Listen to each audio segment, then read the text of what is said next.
Hello, it's Annette here. You're very welcome. Have you ever wondered why the same kind of problems keep showing up in your life, the same patterns? Maybe with different people, different situations, but the feeling underneath is the same. The same disappointment, the same hurt, the same betrayal, the same letdowns, the same sense of, here I am again. This is something I didn't understand for many years in my own life, until when in my 40s, I was very lucky to work with a clued-in therapist who explained what was happening in my life. He explained a very important psychological concept to me, and it's called repetition compulsion. Now, that sounds like a complicated term, but the idea behind it is actually very simple. Repetition compulsion was first described by Freud, and it refers to a process that happens at a subconscious level. It means that we are drawn to repeat patterns from our past, especially patterns we learned in childhood. And the important thing to understand is this: it's not a conscious choice. You are not deciding to repeat these patterns. It's happening underneath your awareness. And that is why it's so powerful. Because how can you stop doing something that's harming you if you don't even know you are doing it? Now, in my opinion, one of the reasons more people do not know about repetition compulsion is because of the actual terminology. If you are trained in psychology, it's easy. But if you're not, it's a difficult phrase to remember. So it's going to be impossible to search for it. So people who look for answers to their problems, they may never come across this concept as they don't know the terminology to search for. And in my opinion, that's a real travesty. Because if you had a difficult childhood, it is really important to know about repetition compulsion. Because understanding this concept can completely change how you understand your adult life. I'll explain it in a simple way. Children learn what they live. Whatever environment we grow up in, that becomes our normal. It becomes what is familiar to us. And as human beings, we are subconsciously wired or programmed to gravitate towards what feels familiar or normal to us, even if that familiar is painful, even if that familiar is unhealthy. So if a child grows up in a difficult or toxic environment, they do not experience that as toxic. They experience it as their normal. And then sadly, as adults, without realizing it, they are then drawn back into situations that feel the same, be it with different people or different settings, but the same toxic emotional pattern is still there.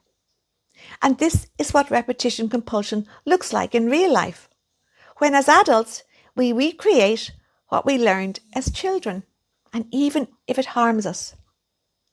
Repetition compulsion is often talked about in terms of relationships.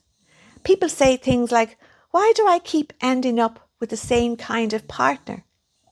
But it does not just affect relationships. It affects every area of your life. And this is why I talk about repetition compulsion in terms of the 8 life categories. Because these subconsciously learned toxic patterns can show up in all 8 life categories, be they work, your family, your finances, your relationships, your health, your learning, your personal goals, and your social interactions. You might find yourself repeating the same struggles in one area or across many areas in your life. And underneath it, the same toxic patterns are driving it, and those are the ones you learned in your difficult childhood.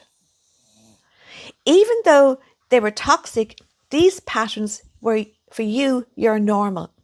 So what you are really doing is repeating toxic patterns that are your normal, that are your familiar. You are not doing this because you want to suffer. You are doing this because your subconscious mind recognizes these patterns as this is what I know, this is what is my normal. This is what feels familiar to me. To help explain this concept to you, I have a playlist on my channel called Tales of Repetition Compulsion. And in these videos, I show how these toxic patterns play out in real life situations across the 8 life categories that I mentioned above.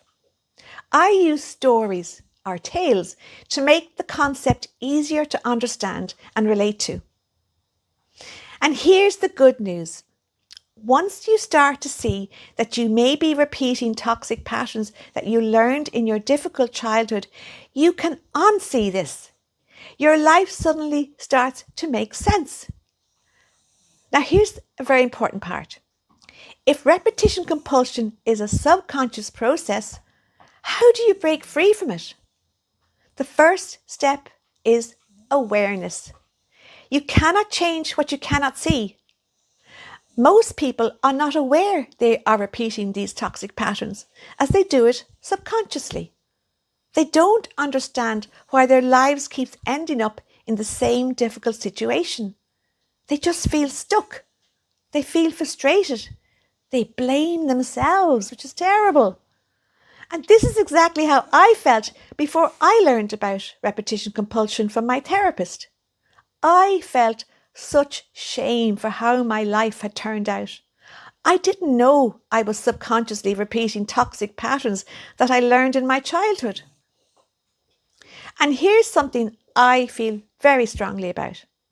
If you are seeking help with a fully qualified and accredited therapist, it is really important to work with someone who understands repetition compulsion. Because if you think of it like this, if the therapist helping you cannot see that you are repeating toxic patterns you subconsciously learned in your childhood, well, they cannot help you see them either. And awareness is where change begins. Once you become aware that you are repeating toxic patterns learned in your childhood, you then have the choice to stop doing this. You can work on not repeating these toxic patterns. And this is why I set up this channel. I was lucky to meet a therapist who was able to identify that I was subconsciously repeating toxic patterns that I learned in my childhood. But if he didn't see this, I would still be repeating these toxic patterns as I wasn't even aware I was doing this. Someone had to make me aware. So, with this channel, I am hoping that I might make some people aware that they too may be repeating toxic patterns they learned in their childhoods. Now, if you are repeating these patterns, you are not to blame yourself as you are not even aware you are doing this. It's about understanding that you subconsciously learned toxic patterns as a child and you were programmed to repeat these toxic patterns in your adult life. It's about recognizing that what once felt normal for you is not necessarily healthy for you. It just causes hurt and pain over and over again. And the great news is that the moment you begin to see clearly that you are repeating toxic patterns, something fantastic starts to change, because what was once subconscious now becomes conscious, and we can control what is in our conscious minds. When we are aware that we may be repeating toxic patterns we subconsciously learned in our childhood, we then have a choice. We can stop doing this. We can now control these toxic patterns rather than them controlling us. But this choice only comes with awareness, as awareness is the first step to breaking free from the subconscious control of repetition compulsion. Healing does not happen overnight. It takes time to unlearn something we have been used to doing, but it does begin with one simple step, and that simple step is awareness. And if what I have described feels familiar to you, then you are already beginning the process of healing. You are already becoming aware that you may be repeating toxic patterns you subconsciously learned in your childhood. So welcome to awareness. Welcome to the first step in healing from a difficult childhood. Now, I'm going to tell you just one more thing that's also important. It's not just that we repeat toxic patterns that we learned in our childhood that are familiar to us. We also carry what are called damaged core beliefs about ourselves that we also subconsciously learned in our childhoods. I call these damaged core beliefs the 6 bad messages. Through all my own work on healing from a difficult childhood, I realised something important. We learn toxic patterns from a difficult childhood, and we learn the 6 bad messages from a difficult childhood, and we learn both at a subconscious level. So I look at it like this. Toxic patterns and the 6 bad messages, they keep us stuck in a never-ending cycle of gravitating towards toxic and abusive situations. They don't operate on their own. They feed into each other. Because if you think about it like this, subconsciously learning toxic patterns as a child, that means you are likely to repeat these toxic patterns in your adult life. And then, if you also subconsciously learn the 6 bad messages also in your childhood, you are likely to have no self-confidence in your adult life.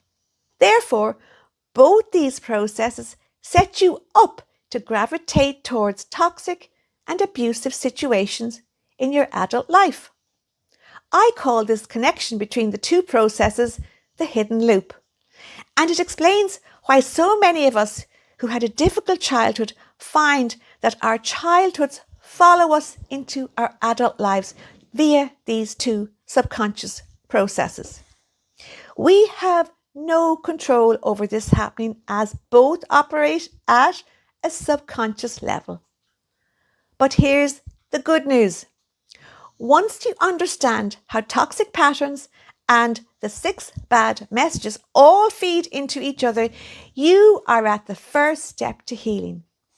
Again, since both these processes are subconscious, becoming aware of them operating in your life is the first step to stopping them controlling your life. Awareness is the first step to healing, and I hope this video is now giving you this awareness.